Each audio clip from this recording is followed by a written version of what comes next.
What do you want to do? I don't know. Don't have an intro.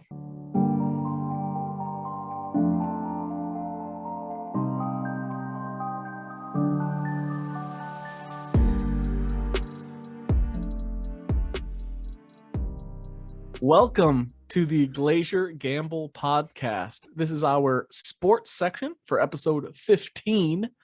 That is 1-5. We are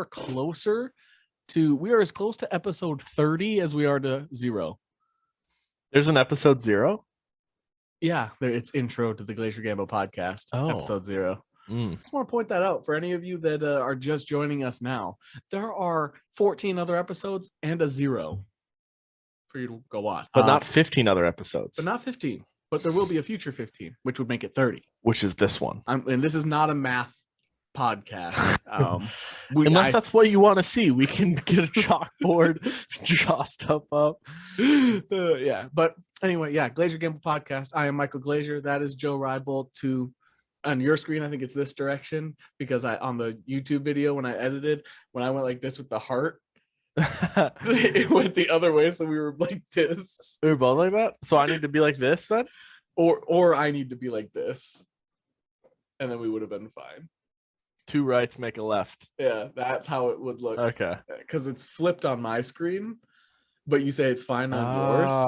Okay. But and when I go to editing, it flips it. Let's get started. We got lots of sports news. It's got some entertaining things on Bleacher Report. The other day, some guy was looking for podcasts on the Wolves, and everyone was saying whatever, like saying, "Oh, check this guy out, check this guy out. These are the 2 big Wolves guys." And I was like, "We talk about the Wolves every week, man. Come check us out." Just did an arrow back to my name. So we always if that one individual is watching, this is us. Welcome. Enjoy. I hope you enjoy. If you don't, I am probably not sorry. You wouldn't like me in the first place if you didn't enjoy this. Yeah, we do Wolves every week when there's stuff to cover. We covered Gerson Rosas. We've covered when Cat wanted out. We've covered basically every time Ben Simmons is linked to Minnesota. But when they don't have any news, I mean, yeah, there's not much. Just there's no lot point of in NFL, a lot topics. of Viking stuff. Yeah, there's just no point in bringing up topics that people don't want to hear a million times. I don't care about Michael Jordan versus LeBron James or the Dallas Cowboys 3 times a day. I can't do that. Sure. We're going to start with baseball news because baseball is usually a quick hitter and, it's just Minnesota news. A lot of the stuff when we cover non-NFL or NBA, it's usually Twins or Wild. We also got one extra thing besides the Twins news. No. So it's about your boy, Shohei Ohtani. So nice. So Shohei Ohtani, Tatis, Mookie Betts, Guerrero Jr. Even Guerrero, I don't even really pay attention. It's really just Tatis, Shohei, Judge, and Mookie Betts that I pay attention to. Sure. So the Shohei Ohtani news is that the Angels are just shutting him down pitching so far, for the rest of the regular season. Are they out of the playoffs? I don't think so. I think they're in the playoffs. They're just not having him pitch the rest of the regular season. That's weird. So just have him be a hitter for the rest of the regular season, and then he'll pitch probably in the playoffs, I would assume. Okay. Well, I would hope so. He was the best pitcher in baseball for months. He had a 1.1 ERA at his lowest point. Something good. So this is insane. He was hitting more home runs than he was giving up runs. Mm-hmm. So that makes all right. Well, hopefully they figure that out because that doesn't make sense to me. Probably just resting his arm, I guess. That would make sense, especially if they know something we don't. Right. Speaking of home run hitters, though. Yeah, last week we kind of bashed. I think it was last week, maybe it was 2 weeks ago. We kind of bashed Miguel Sano for being the quickest to strikeouts, quickest hitter. But we didn't really bash it. We said that when you have a guy that hits home runs, because that was the thing with David Ortiz, we compared him to David Ortiz. They didn't want David Ortiz to hit home runs because when he swang for the fences, he would strike out a lot. Right. But that's the thing with Sano. If he doesn't strike out, it's a lot of time it's a home run. Yeah, he hits the ball hard, very hard somewhere. So you might be talking negatively, but I view it as a positive. Saying he's a great as a home run hitter as David Ortiz potentially. Right. It's just you're gonna get when you take risks, you're gonna fail sometimes. Get rewarded. Yeah.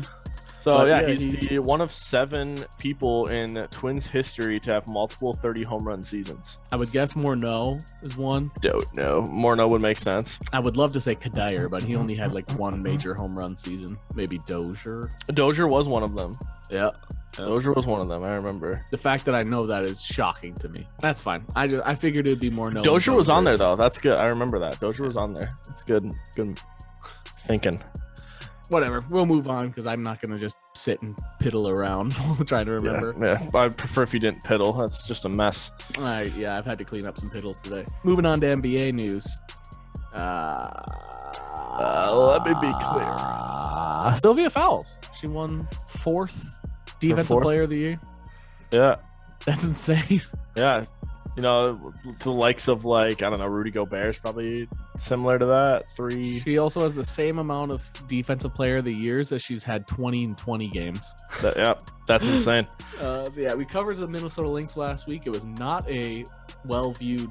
We did not get many people watching that segment, but you know, I think they got kicked out of the playoffs recently. So the Chicago Sky beat them, and I think the Chicago Sky are the front runners to win it. They got a couple recognizable people on there. I want to say like Candace Parker, a couple other good ones. So well, the Sky has the sun, stars, clouds. Exactly. That's overpowered.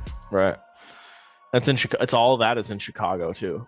Which is pretty remarkable. City. The Sky is super windy. Yeah. Ja Morant. Yeah. I saw somewhere that someone asked him on HoopsNet or HoopsNet.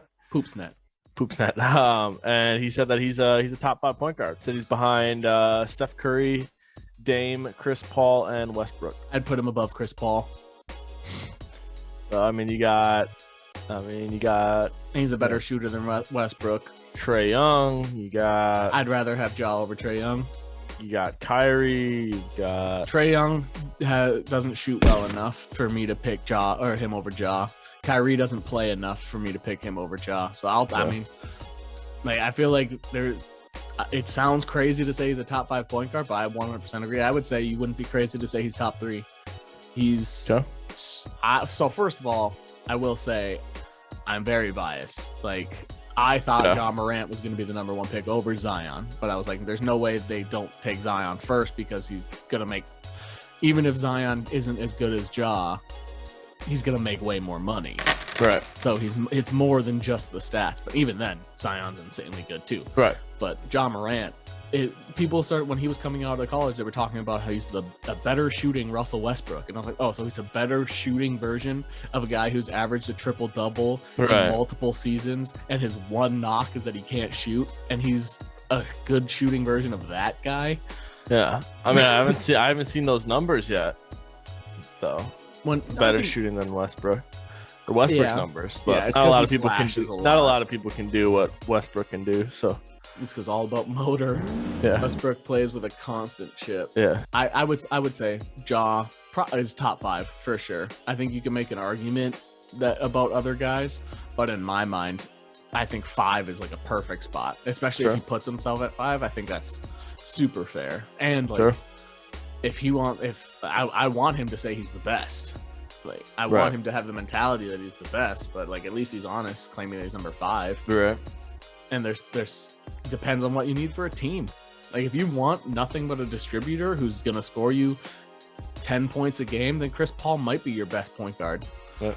But if you want a guy who's a glorified shooting guard to be your point guard, then Steph Curry, absolutely your number 1. Sure. Dame Lillard absolutely could be number 1. Yeah. Yeah, those guys. I think Steph and Dame. There's really no talk as 1-2. Well, when you can shoot from half court and actually have a good percentage, nobody can compare. Yeah. And Dame Lillard is the most clutch shooter I think I've seen in the playoffs. Yeah. Yep. Dame time. I just want Dame time to carry on to multiple series, not just one game.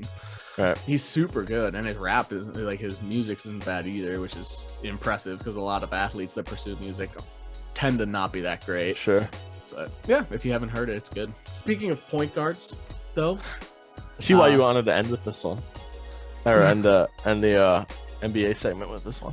Gotta end on the biggest topic. So there's this player that we've talked about a few times, and he's a point guard, but he's kind of like a forward too. Jaden McDaniels. Yeah.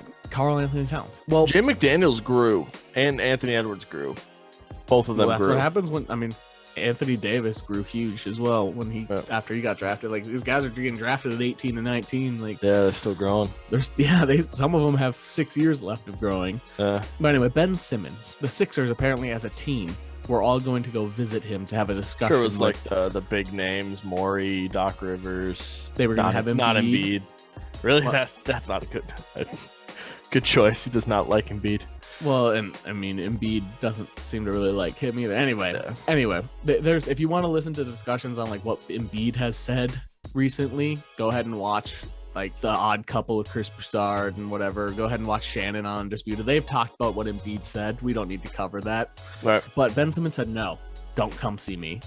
Don't bother. If you show up, I won't answer the door. Yeah. That is, I mean, people saying that the Sixers are still going to play hardball and not trade him and wait for him to come in. Like, he's not playing. Yeah, he said he's willing to like sacrifice the 33 mil. Yeah, he said it's just 33 million. He said, what is money? We'll take it. I mean, so what have we said? The longer they wait, the less his value goes. So now, like last week, we talked about how Embiid talked bad about him. That lowered the value. Doc Rivers talked bad about him. That lowered the value. He didn't show out in the playoffs. That lowered the value. And now he says he won't play at all. That lowered the value. He's not showing up to camp. That's lowering the value. And we know he has a bad relationship with his team. So you went from being able to trade Dame Lillard or James Harden for him. Or CJ McCollum. Like, he could have got McCollum. Another thing to add on to this, Daryl Morey said, if you want Ben Simmons, we aren't interested in first round picks. But I thought they were. Nope, because they don't want to be rebuilding. They want players because they want to still be in the playoffs. Right. So in other words, that was him saying, if you're the Timberwolves, we get Anthony Edwards. If you're the Warriors, we get Wiggins and Wiseman. If you're the Trailblazers, we get Lillard or we get McCollum and Nurkic. He basically said, we're not interested in first round picks. Picks mean nothing to us. And it's like, I get it. I 100% I get it. You want to still be in the playoffs, but repackage those picks then, because the teams that can afford to get then bring in a third team. Absolutely, because teams that can afford him or that would get him now aren't willing to give you their players because they know he's not worth it. Right. They know he's fine not playing. But you're not going to get it. You're not going to get an all-star. You're not going to get an all-star for him. Not anymore. You could have, if you could have all the way up until the playoffs were over, and then Embiid talked, Doc talked, and now he's sitting out. Yeah. I don't really have too much more to say other than his value is tanked. Yeah, just tanked. Exactly. And you got to make your players feel welcome, and they just alienate. And we had people on Twitter and YouTube say that we were dumb for our Taurine Prince, Malik Beasley, Josh Okogie, 2 firsts and 2 seconds. Honestly, that might be the best deal they can get. Yeah. But they don't want first round picks. So take out the firsts and seconds. That might be the best you can get. Yeah. There's like Ben Simmons is gonna sit out and not get paid. And I'm like we mentioned last time, the CBA is going to get redone. The owners are going to opt out to stop this because they're clearly going to be sick of it. But for the moment, while the players can do it, I'm just going to be all for supporting that. I mean, if Karl Anthony Towns said he wants to redo his max, like he wants to redo a max contract right now and give me 5 more years on a super max, cancel the deal now. Otherwise, I'm sitting out. Do it. Like, yeah. I don't want the players to have ultimate power, but I also want players to make sure that they feel welcome and feel like they're getting what they're worth. Yeah, and even like we said last week, to make them feel like they're valued part of the team. That's why we said like bring in Cat and D'Lo to make these like personnel decisions. Right. And so we mentioned that, like I mentioned that I don't really want to talk about Dallas Cowboys, but to bring up a couple, Ezekiel Elliott, Dak Prescott, DeMarcus Lawrence are all overpaid right now. Yeah. But you're not paying them only for what they're going to do because of how destroyed rookie contracts are in the NFL. You're also you're making up. That's why Ezekiel Elliott sat out for the training camp stuff. Like, you make up for those first 4 years where he was the top running back in the NFL and you weren't paying him. You were paying him peanuts. Yeah. Like, that's just and you got to think. How many of those those jerseys in the stands are When Prescott jerseys, players get Elliott like, jerseys, players Lawrence, get like Cooper. 50 cents on every jersey that sells. Pat McAfee always talked about that. He's like, they'd get a check and he'd be like, ooh, yeah, $150 after a whole year. That's one jersey. Right. Like, yeah, but how much are the teams making off those? And so, they so bought tickets, they bought concessions. Yeah. Because they want to come see that player. Like, yeah, they exactly. want to go. You've had like, there's a lot of Philadelphia fans that are really mad at Ben Simmons right now. It's like, well, there's just a lot of Philadelphia fans that are really mad. You even have to say that's the stereotype of Philly fans. Is like it's Florida man and Philly fan. I told my wife the other day that those are like the two big stereotypes that I know on the internet are Florida. And all those start off with just an amazing story at some point, whether it starts with Florida man or Philly fan. Right. Yeah. You can probably type in Philly fan in your birthday and find something similar to like Florida man your birthday. It's just. So there's a lot of Philly fans that are mad at Ben Simmons. And it's like, you're paying him for what he gave you. He brought you to the playoffs, but then he was disrespected. Yeah, I don't think that he necessarily makes the Timberwolves a championship favorite, adding them right now and losing players like Beasley and Prince and stuff. I think that obviously makes them a playoff, like contender for sure. Yeah. But to give up somebody like D'Lo or Anthony Edwards or Cat, Simmons isn't the type of player that's going to really advance them really far into the playoffs. Yeah, and like where the Timberwolves are sitting right now, that second half of the season, we could compete with anybody because we didn't play any defense, but we had the offensive powerhouse to compete. They also with swept the number 1 seed. Yeah. So they were 4-0 against the Jazz. Yeah, who had the defensive player of the year? So which we don't need to talk about that. I mentioned it when he won it. Rudy Gobert was not the defensive player of the year. Yeah, he gets it off of his name recognition. Yeah. He's not the defensive player of the year. So right now you're looking at the Wolves, and we've got the offensive powerhouse to really compete with anybody. But again, if they don't want first, they don't want picks. Yeah, move on. If you're the Wolves, if they don't want this stuff, move on. Go get Miles Turner and move Cat to the 4, and I guarantee that's about as much success. Our small forward is our small forward's gonna be 6'10". Our center is going to be 6'11", and our power forward is going to be 7 foot. So yeah, and one of them plays really good defense. So yeah, well, Jaden's there. Jaden's 6'10", and so he's a small. I don't know. He's young. See, he's young. I'll give him some time before I say he's a great defender. He's a good defender, right? Good defender. But like Okogie and Turner are what I think of when I think like a great defensive player. I don't think we have anybody else on the team that would list there. Papev's a great defender. Yeah. When he wants to be. But yeah, I think that's it for our basketball talk. Anyway, Ben Simmons doesn't want to play, and he's willing to sit out, so move him. And now his value's at an all-time low, and it won't get any better. So best of luck. If you don't trade him, I hope if the Wolves don't get him, I hope he finds somewhere where he's happy at least. Yeah. I just want him I hope he doesn't go to, I don't know, like OKC or Cleveland or something. OKC, you know what I mean? Orlando.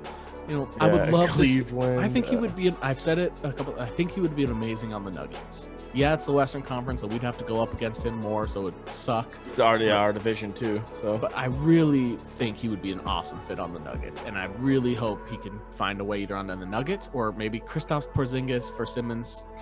You still get a player that you want, but the Mavericks, Spurs too. Spurs, I don't know if they have what it takes to get him, right? But I think what the Sixers want, be a great fit. Yeah.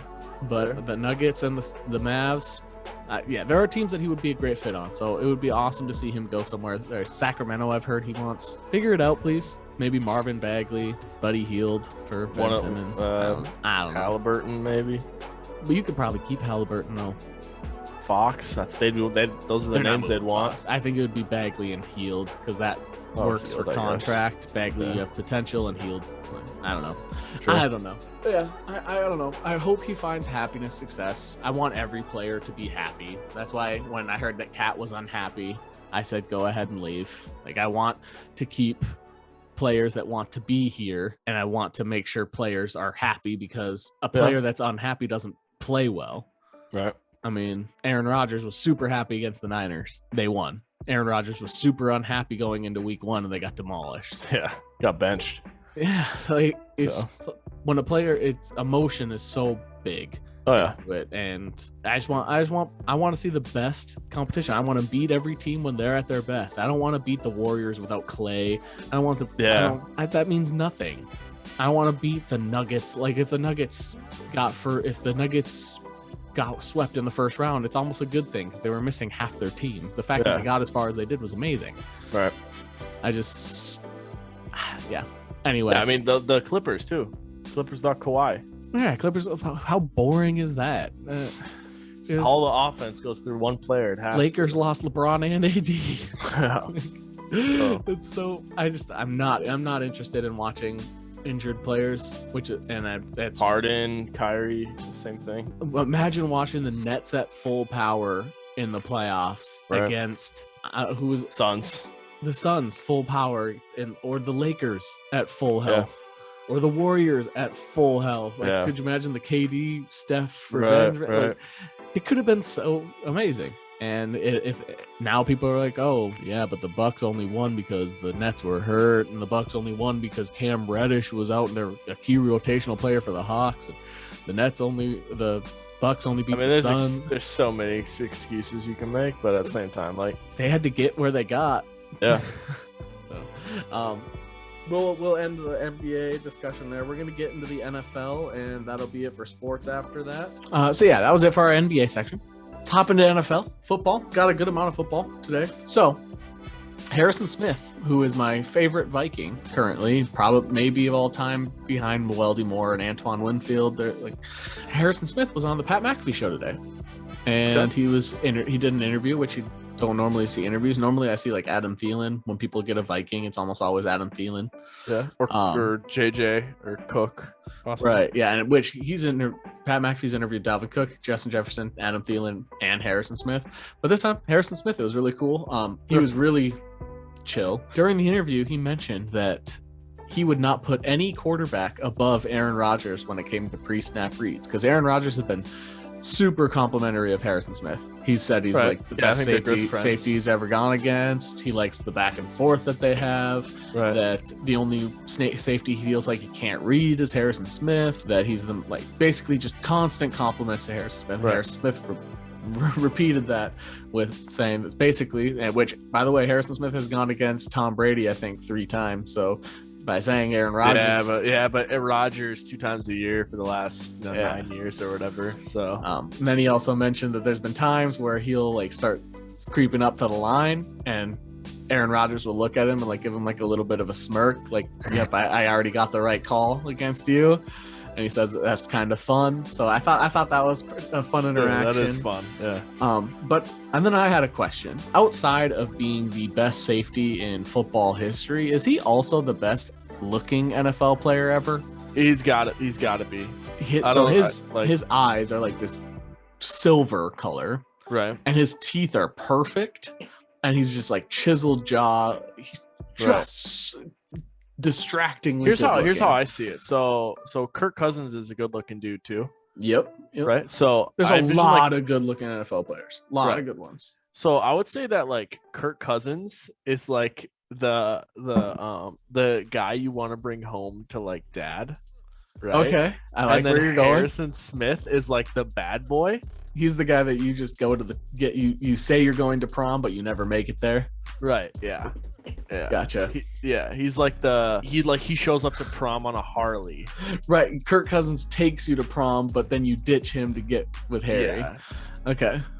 Yeah. Well, because there's a ton we're Vikings fans, so I see most of them, but Dalvin Cook, super good looking guy. Justin Jefferson, super good looking guy. Right. KJ Osborne is super good. There's tons of good looking NFL players. Obviously, these are some of the most athletic physical specimens on earth. Mm-hmm. But I was watching Harrison Smith and I was like, I've always thought he was super attractive, but I was watching Simba. Right, I was watching and I was like, my God, it's distracting. But anyway, I just had to throw that out there. He might so I'm biased, and I do think he's up there with Ed Reed, Troy Polamalu level safety. Yeah. Pat McAfee said that today. He compared him to Troy Polamalu, but he's up there for a lot of other things as well. Also, sticking with the Vikings, another Vikings defensive back, Bashaud Breeland. So he was he was 99. He was 99 of 99. Right. So as the weeks go on, there's more people eligible to be in this like snap count. Of, more guys that have rate you. Maybe come back from COVID. Now they have enough eligible snaps. Guys that were on the bench that have played enough now. So like he's gotta be better than those guys, right? Right. Because now that there's 108 eligible ones instead of 99. All right. So where's he at now? 108. Oh, oh my God. There was this meme that was on Twitter that was, I see what the Seahawks are running, and it was like this play of all these like different directions of our wide receivers, like an actual like play setup, and it was called the throw at Breeland. The first play of the game or whatever was DK Metcalf touchdown against Breeland. All right. I think about it. So Mike Hughes got torched by Mike Williams, who is wide receiver 2 right now. So fantasy wise, if you drafted Mike Williams, you're very happy. Anyway, I just think about what if Mike Williams were up against Bashaud Breeland. What if Cooper Kupp? Wide receiver 1 Cooper Kupp nuts. I mean, part of that is because he has one of the best quarterbacks in football. MVP front runner, in my opinion. Well, yes. I mean, Stafford. We've said it for a decade now. Imagine Stafford on a good team, and people were like, "Yeah, Stafford on a good team, they'd just be a playoff." You wanted to see him on the Bucs, didn't you? And then, I did. And then Brady is there, and you're like, "Well, I mean, that's right." Yeah. Yep. I wanted Stafford to go to the Bucs, but then they got Brady, and I was like, "Okay, maybe Stafford could go to the Colts." And then they got Rivers.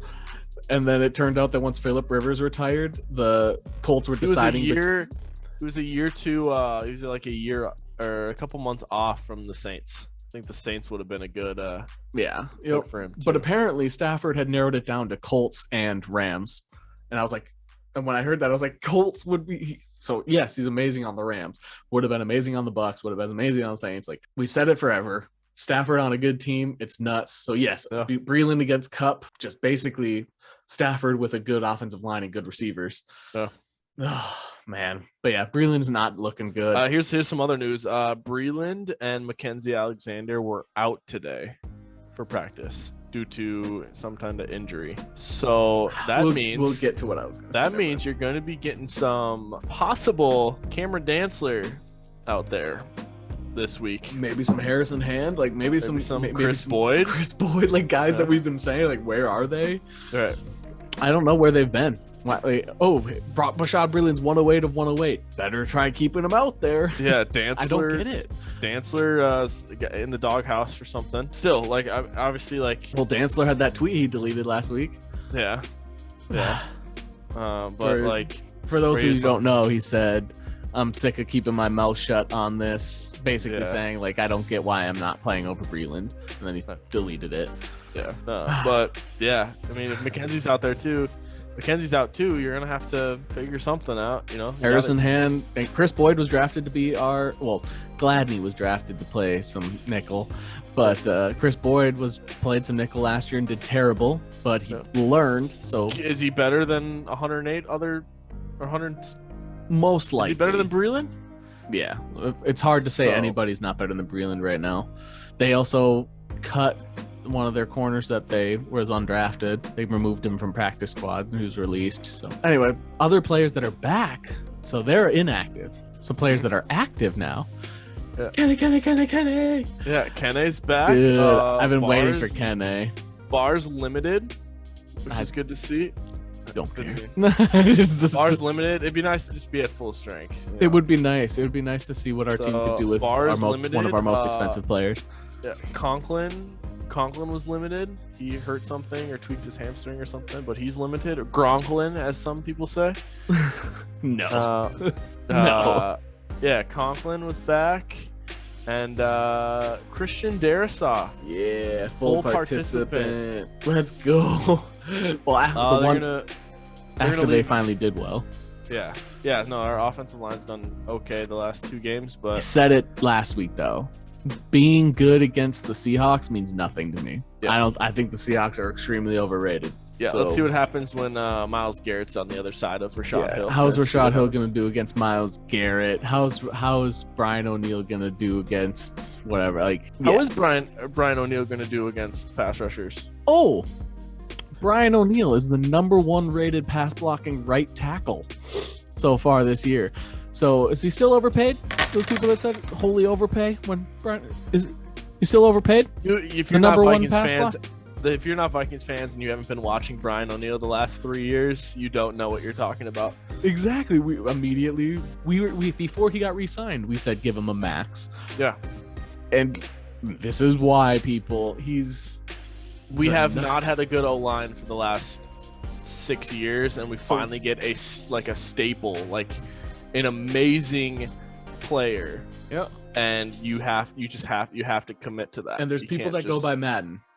A lot of people go by what they see on Madden, similar with 2K. People go by what they see in video games, and Brian O'Neill's always rated poorly in Madden. Well, hopefully by the end of the year he's up to where he's supposed to be. Because like if you're in Madden ratings, he should be a superstar with possibly with an X Factor ability. Who knows? I would definitely give him superstar at least a 90, because he has yet to have a bad season. His rookie season was his worst season. So he's given up 4 sacks in 4 seasons, which is the same amount as Quentin Nelson. He just doesn't have that clip though. Right, he doesn't have the clip, and he wasn't mic'd up for a game where he got viral. So that'd be hilarious though. I'm sure he's super nice and like kind of like a hillbilly. So like, shoot 2 hours or something like that. So Jared Allen was talking about guys that he went up against, and the people he hated going against the most were the guys that were silent, because he said he wanted you to talk smack. He wanted to talk it back to you and like go back and forth, because it keeps you on your toes and all that stuff. He said the worst guys to go against are the guys that they just don't talk. That you say something and they just sit down. And Julian Edelman has been described that way, where DBs talk smack to him and he just does nothing. Sure. And like, it makes sense. Like Brian O'Neill to me seems like one of those guys that does not talk. Like somebody says something to you and he just seems like one of those guys to me. Like you said, he seems super nice. Maybe he's not saying anything because he doesn't want to be rude. Right. But I feel like he'd just be the kind of guy that's like he pulls out and he blocks somebody, but then like he can't block 2 people, and so someone like gets down and he's like, oh shoot, or something like that. To me, he seems like one of those guys that like the guy's talking smack, he doesn't say anything, and then when he gets back to the huddle, he's like, man, this guy sucks so much. Like he just seems like one of those guys, like he gets back to the huddle and then he's super funny, but then he gets up and the other team, right, like Kirk's kneeling down, he's like, all right, we're gonna run left, and he's like, no, run right, this guy sucks. Right, yeah, but then when he gets up to the line, he just sits there. But speaking of Jared Allen, since we're on Viking stuff, I think this counts. Yeah, I got one more thing about Oli Udoh and his PFF. So Oli Udoh had a pretty not great first week. Yes. I don't know how like PFF rankings work, but I know like 100 something, around 100 or 90s is really good.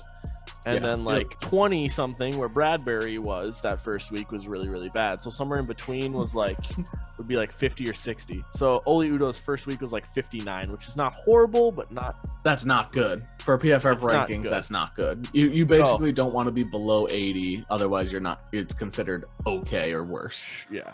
So Oli Udoh's first one was like 59. First week was 59. But then after the second week, he was the 10th highest guard in PFF rankings. And then once the Cowboys played, there was two more guards, obviously, that the Cowboys played. So those 2 jumped ahead of him. So after the third week was over, he was the 12th best guard. That right side of our line is looking locked. And Cleveland has been doing really well too. So yes. So, but and now Darrisaw potentially could come in. The question is, could Wyatt Davis play center? Because Wyatt Davis played center in college. Yep. Can Mason Cole play center? I mean, obviously Mason Cole can play center. So I mean, but the problem is Bradbury and O'Neal are really good friends. Yeah. They in every one of those like practice clips, they're together. Right. So does he pull some weight and say, no, you can't bench Bradbury, or is it one of those that O'Neal's just trying to help him get better? So yeah, trying. I think Wyatt Davis would be interesting to see put at center, but I think it's too early to give up on Bradbury. Just like I think you give them their full rookie contract. I think that's enough time. Yeah. But yeah. So anyway, Jared Allen talked about guys he went up against and hated, but he also talked about the NIL stuff, name, image, likeness, which I thought was interesting because I know nobody really talked about it much since it happened. Like, it was hot for a week or two and it went off. But he was on the Pat McAfee show, and and they were talking about name, image, likeness, and asked him, like, you're kind of like more old school, how do you feel about it? And he thinks it'll breed bad football. He thinks it'll breed bad ball because it'll be a lot of guys that start thinking that they're worth a lot, so that by the time they get into the NFL, football doesn't mean as much to them anymore. He basically kind of like had an old school mentality, saying that the money that these players are earning is going to affect how they view the money in the NFL, and it'll kind of change their mentality of what happens when they get into the league. I thought it was really interesting. I don't know if I agree or disagree. I'm sure he knows more because he was the former player. So, right. But yeah, he mentioned that. I thought it was really interesting, and I would love to know if other former players feel similarly, or if they're like, oh, I know, like, obviously they probably wish they could have gotten paid. But right, I guess what I think Jared Allen's getting at, or at least how I understand it, is that, like, people are going to come in and think like, oh, like, I'm worth this much. You know what I mean? That's and similar. So, like, even up going against somebody like, say, like, you're a first round quarterback, and you're going up against like a 7th round, linebacker or something like that. You're going to be like, I'm worth more than you. I made more money in college than you make in your salary in the NFL. I am more important than you, not just as like a football player, but as like a person, which is incorrect. So. He said that, and he said that that's how they're going to view their coaches too. That they're not going to respect their coaches because they're already paid like stars. Yeah. So I thought it was really interesting. I can see that. But on the same topic of football, he brought up that the new taunting rules, and he said he hates them, which I get it. Most fans hate them because he says it brings out football's an emotional sport. Like, you're running on full emotion every play. So sometimes those actions, those motions that they make are totally just not controlled, and that it breeds more bad football because those guys almost have no control over that emotion. They're just expressing their emotion, and you're taking the emotion out of football. A perfect example to me is not a football, it's basketball, but one of the most famous plays in basketball history is Vince Carter in the Olympics dunking over another player. Yeah. After that dunk, he swings his fist after turning around and almost punches Kevin Garnett right in the face. And that's the part of the clip I notice every time, is he almost clocks Kevin Garnett in the face, and KG has to go like that. Like, he dodges it, and nobody ever talks about that. Like, he almost punches Kevin Garnett, and it's purely emotion, because then afterward he's like, and like that's like one of the, if you took out, like, that would be considered taunting in the NFL. Yeah. Because he swung his fist, even though it was like not targeted at anyone. Right. It's almost, I feel like that would be considered taunting, and that was purely emotion based. So emotion based and so uncontrolled, he almost punched a teammate. And I think that's another thing where, like, Jared Allen might have been getting at, is it's emotional. So I think there's a difference between, like, for instance, I don't remember the team. I want to say Cardinals, but they went and they, like, did the celebration on the other team's, like, logo. That's taunting. Like, that's taunting. That's disrespecting that. That's straight up disrespect. See, and there's a difference between taunting and, like, so where they're getting at, I feel, with this whole taunting rule is it gets to it's towing a line, and they're punishing things that shouldn't be punished to make sure that the things that should be punished for taunting just don't happen. So, like, perfect example for me, one of the things I hate the most in terms of, like, taunting is something that a lot of people just don't even think about or mention. It's when you tackle a player, there are some guys that will lay on top of them, and then when they try to get up, will push up and usually crawl over the top of them when they don't need to. I think that is totally like a power control, somebody like little man syndrome. They feel like they feel like they have to show power over somebody else. Yeah.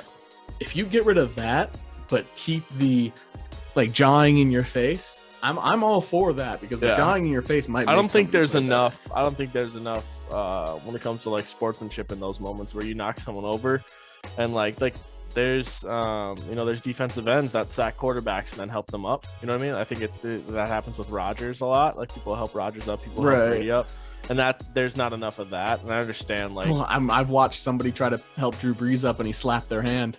Yeah. So, it goes.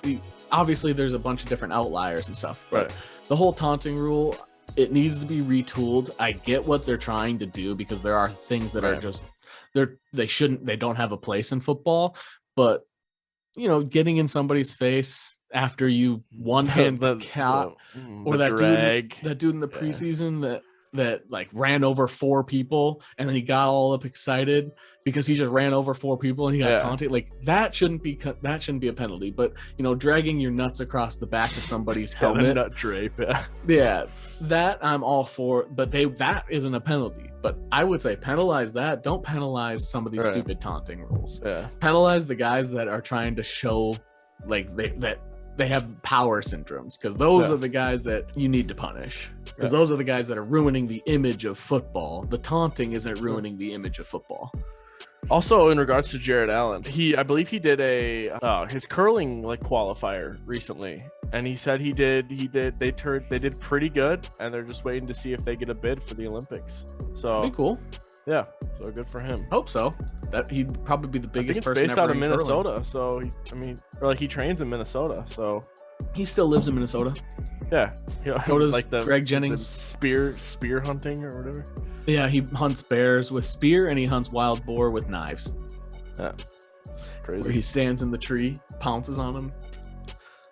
Yeah, insane. But we were talking about Breeland, and there was a player that I thought the Vikings should sign because our D-backs needed help. Then the season started and they hadn't signed anybody besides like Patty P and Breeland. And I was like, okay, well, there's some good D-backs still available that you could go get. And I was like, Richard Sherman's still out there.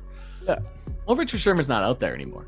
Well, there also was a little, we were dealing with Gladney, and there's a little bit of that kind of story. Still, there were guys there were guys you could have signed Sherman and guys you could have cut and let go, even if Gladney would have been able to come back. Yeah, but there's some domestic stuff with Sherman too. So yeah, I get it, but so now Sherman's on the Bucs, and the Bucs needed help, and now they got help, and they got veteran leadership, and they got a guy who can he's a corner that loves to tackle, which is rare, and he plays zone. I know zone guy, I know Zimmer prefers man-to-man, but the NFL is moving to a nickel zone blitz system is like the most common thing you see. I'm mad. I wanted Sherman. So I like Sherman a lot. I think he's very outspoken, but I usually like what he has to say. And usually people with 4.2 GPAs from Stanford have good things to say. So anyway, I would have loved Sherman, but I hope he does well, because good luck. Sure. Well, some people thought he should have retired. There was a former Buccaneer that did retire, though. Super Bowl champion LeSean McCoy. He is gone from the NFL. Shady, yeah. I was gonna say, what's his nickname? Yeah. Shady McCoy. Shady is no longer in the NFL. Yep, he's signing a 1 day with the Eagles, so he can retire an Eagle. Half of his Pro Bowls were with Buffalo, and all of his championships were outside of Philly. So I think that's funny and interesting. Yeah, I get it. Like, that's where he gained his fame in Philadelphia, but he also gained his fame with a hot hand quarterback, Chip Kelly. All right, coach Chip Kelly. Yeah, sure. I don't know. I've always thought Shady was overrated, and I've constantly been proven wrong. I've never been a huge fan, but I do think he brought a lot to football. I think he was really good, and he'll probably make the Hall of Fame. Yeah. He was in that AP Arian Foster era. So yep. And he's not as good as AP, but I would say he's better than Arian Foster. Yeah. By the way, Jared Allen did not make his first ballot Hall of Fame, which I think is crazy. Yeah. So next year is the second highest sack total, and tied for the most in a season. Oh, there you go.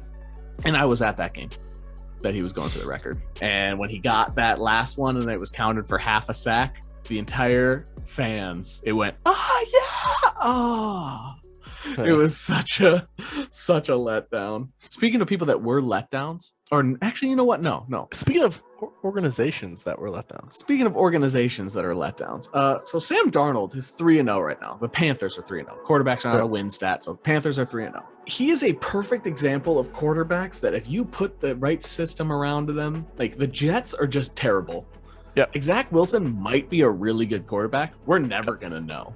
Yeah. We're never gonna know because he's in the Jets. Like, yeah. Exactly. The Jets need to run Georgia Southern, 3 running backs, Wildcat, like do something completely out of the blue because you guys are just so bad. Yeah. So bad. And like Sam Darnold, Tannehill was another one. Tannehill with Adam Gase. Yeah. So like he was in a bad system. They got rid of the coach and the quarterback and they flipped around immediately.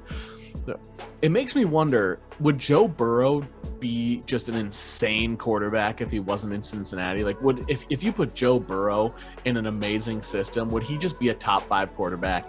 And like Teddy Bridgewater is finally in the best team organization he's been in, 3-0.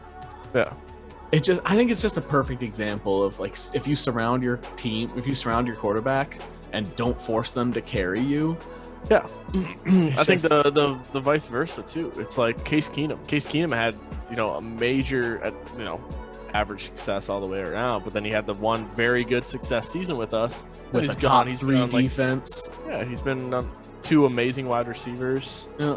Now he's been on like 4 other teams since then. So Kirk on Washington, they were hit and miss, fringe playoff team, but Washington is built similar to the Vikings. They've always been defense and run forward. So again, always like a fringe playoff team, but it's very similar situation. It's very interesting. Tom Brady, when the Patriots sucked, they didn't make the playoffs. Even the best quarterback of all time can't make it. I just think Sam Darnold is just that perfect study case. Like if you need more proof that your team has to be, you need 24 specialists and stuff, starting caliber players in order for your team to be good and win a Super Bowl. Sam Darnold is proof of that. Yeah. Like, they're 3-0 because and with the Jets, he was just god awful. It's, I don't know, perfect example. So we just have one last topic to cover before our Week 4 preview, which is Justin Tucker is daddy. Justin Tucker hit a 66-yard field goal. Yeah, and the record is 64, so he not only beat it by a yard, he beat it by 2 of them. And it hit the crossbar and then bounced through. That was awesome.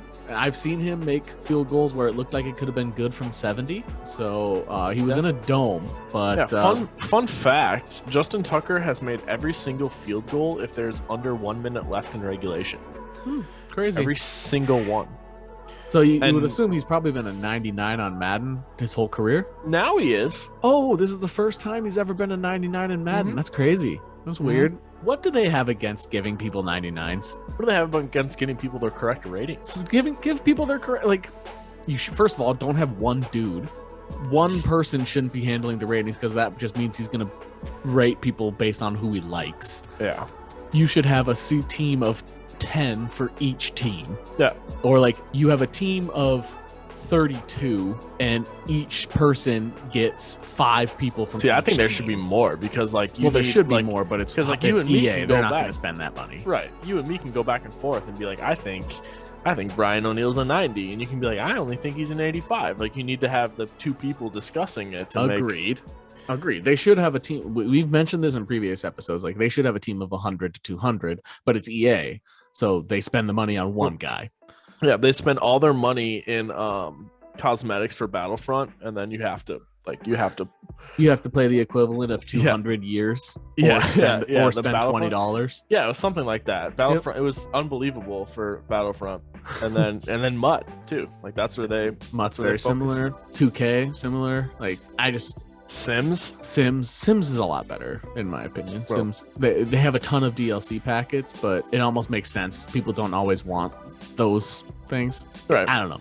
I think Sims could be one of those where you increase the base price of the game to $80 and then remove all DLC, but that would cost them so much money. Oh yeah, I'm 100% for like having a one-time purchase and you get all DLC for free.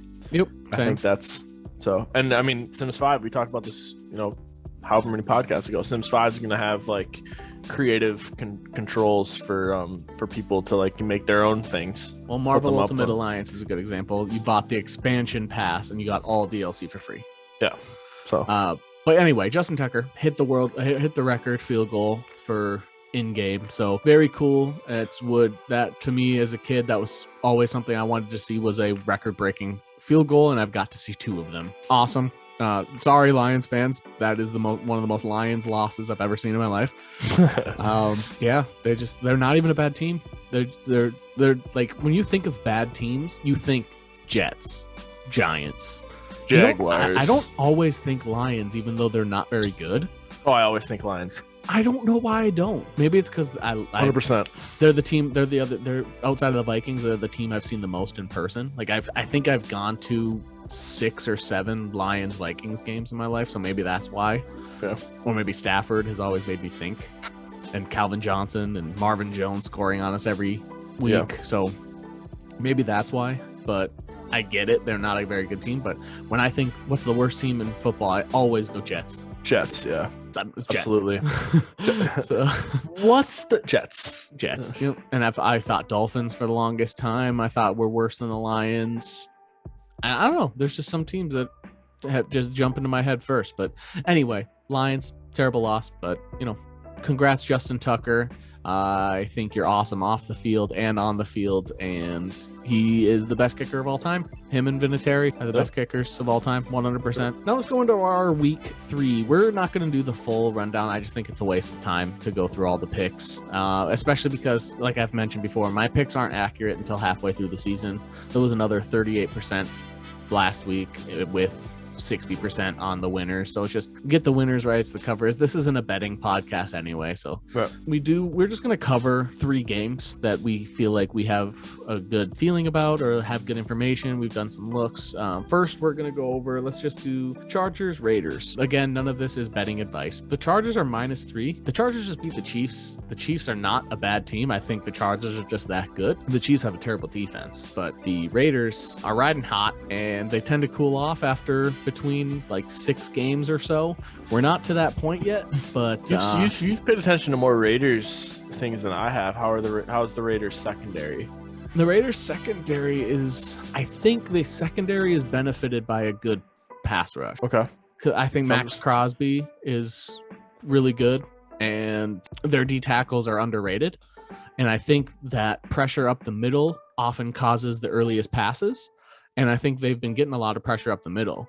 And so their D-backs only have to cover for 3 to 4 seconds max. Sure. And when D-backs don't have to cover extended routes, they're always going to look good. Right. Plus, they have good safety. I think the Chargers passing attack, though. The Chargers O-line is better than the Raiders D-line. And the Raiders D tackles are where I think the most pressure has been, people haven't been paying attention to. I would say that the Chargers are going to dominate and show the people like where the Raiders truly are. I think the Raiders are a really good team. Yeah, they've squeaked some games. Yeah. I like the Raiders, which is why we had a Raiders segment before the season started when nobody else was talking about the Raiders. We talked about the Raiders. You said if they start bad, is at the end of Gruden, and they haven't started bad. So. Exactly. But I wanted to talk about them because I thought they were an interesting team, and I think the Chargers are just, they have the best young left tackle so far this season. They lost a guard, but they got Corey Linsley now. So they've gotten so good, and their offensive line is amazing. Their running backs are solid. Their quarterback is incredible. Their receivers are insane. Yeah. Keenan and wide receiver 2, Mike Williams. So I think at most it would be, can the Raiders keep up? Because I don't think the Raiders are going to get the pressure that they've been getting. Like, they got good pressure on Lamar, but Lamar has lost 2 or 3 of his best linemen that were there in his rookie year when he was doing so well. The Ravens' offensive line isn't as good as it has been. The Raiders have gotten some pretty good matchups, which is why I think they've been so good. If Jacobs is going? Jacobs is supposed to go. Okay. That changes things a little bit. I think Jacobs is supposed to go, but they are going to limit him and do almost exactly 50-50 with Kenyon Drake. We don't know how accurate that's going to be, but I think with the Chargers being able to score, they're going to have to pass anyway. Yeah, sure. So if anything, Jacobs would pound in some goal line, but I'm not sure. But I'm not an expert on that sort of thing. Right. I think in terms of this is really good. I think this is really good. This little discussion. We know a decent amount about both teams to have a conversation about it. I think this is one of those ones I thought that the Chargers, I think, are going to win, and I think they'll win by.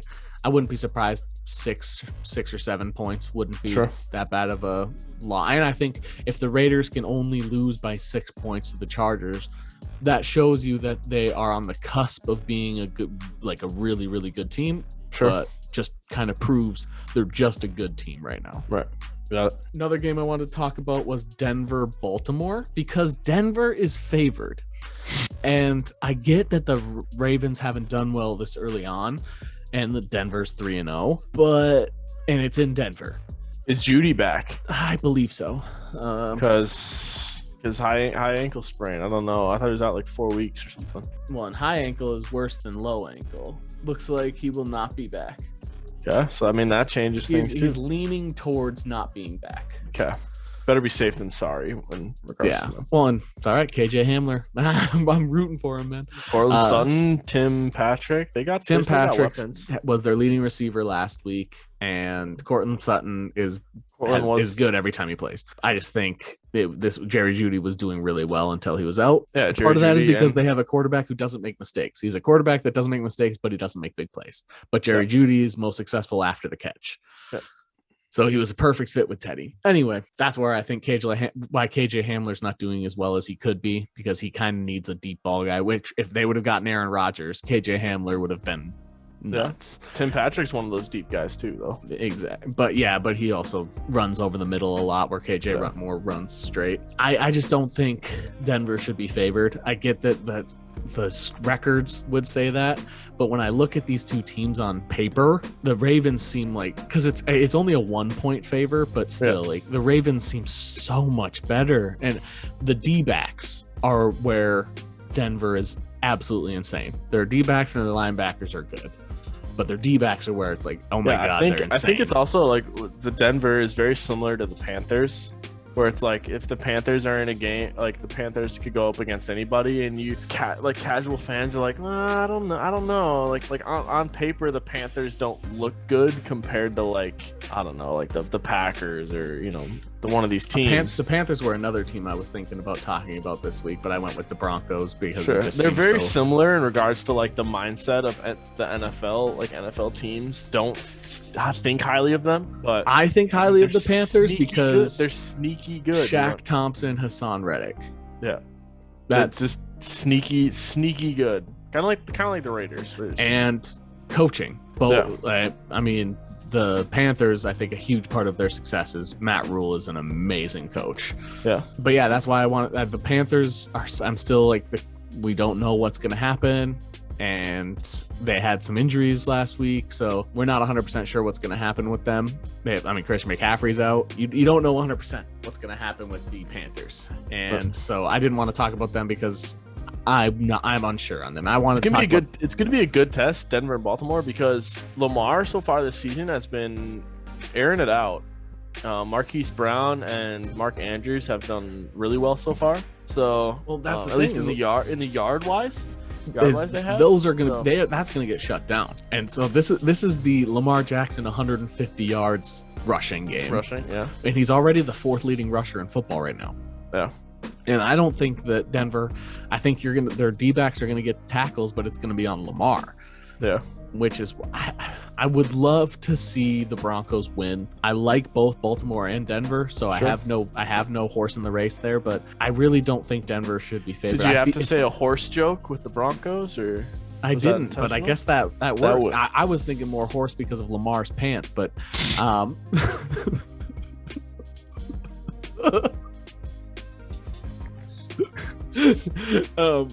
yeah, I think the Ravens are a better team, with a better coach team, and they're used to the cold weather, and they're used to. So I don't know. I think the Ravens should win it. They're an underdog that I think is going to win. Sure. Plus, they have the opportunity to move up in a division that is kind of up in the air right now. Yeah, all over the place. That's huge for them. Yeah, someone else in that division.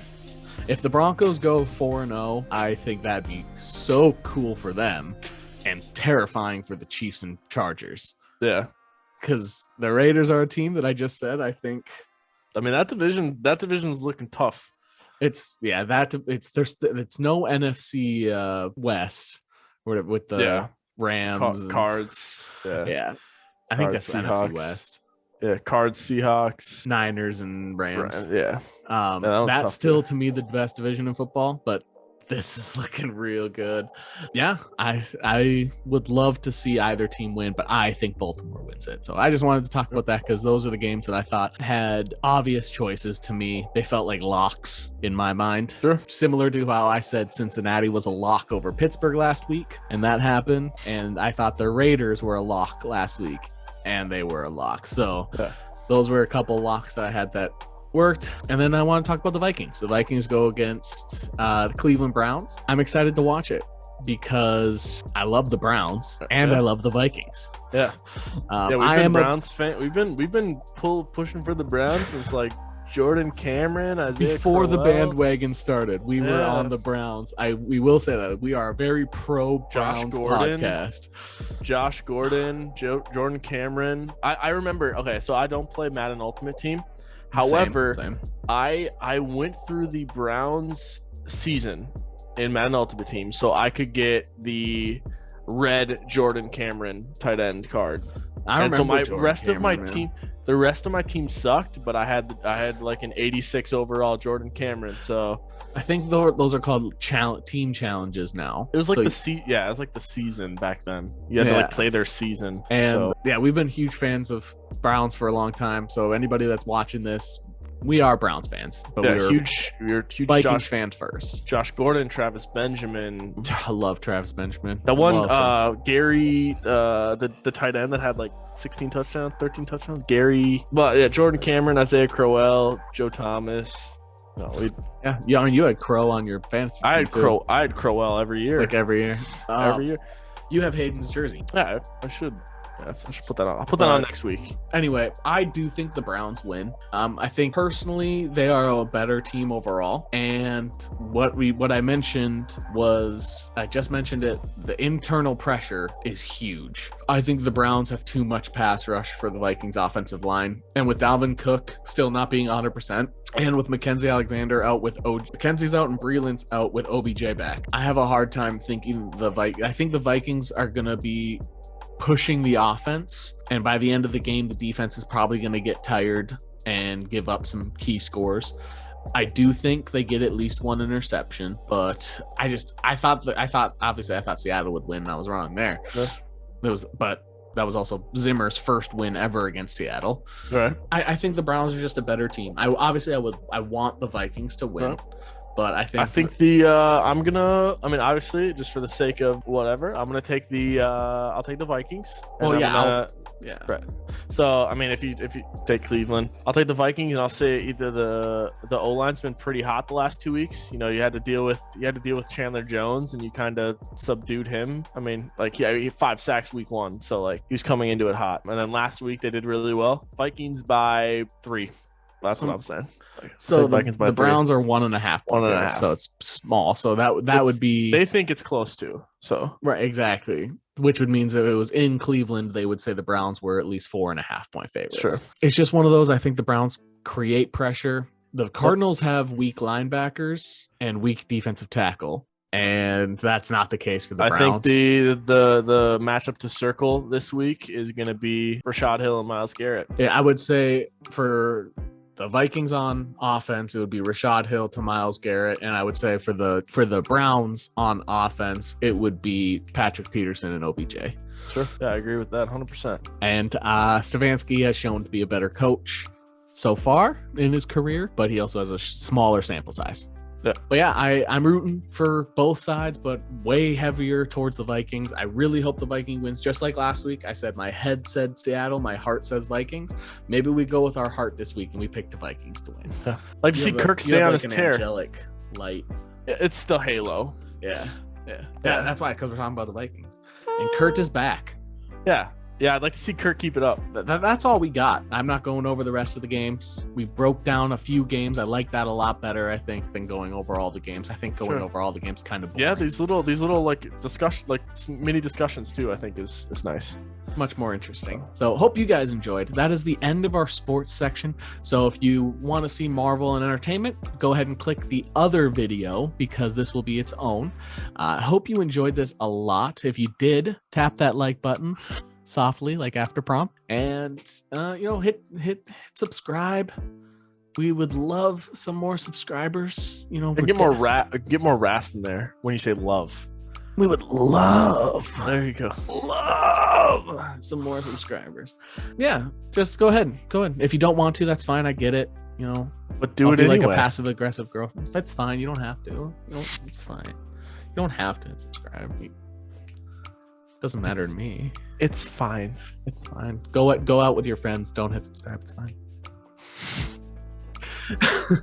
But yeah, hope you enjoyed. We're always going to be here. We don't leave. I sit here until we record. I don't poop. I don't eat. I don't sleep. I'm here all the time. And then the other like when you do all of that, it's all at the same time. All the time. It's in one end, out the other. I got my cords, my bags are all set. So I'm too good at making myself cry. My eyes water, my nose gets stuffy. Oh, too good. It's gonna be okay. It's gonna be fine. People just don't subscribe.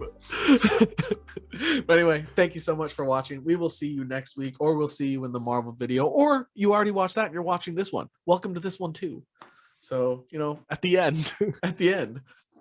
Welcome. See you again next time. You look amazing and beautiful today.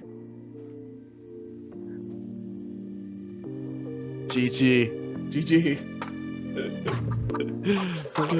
Kiss me.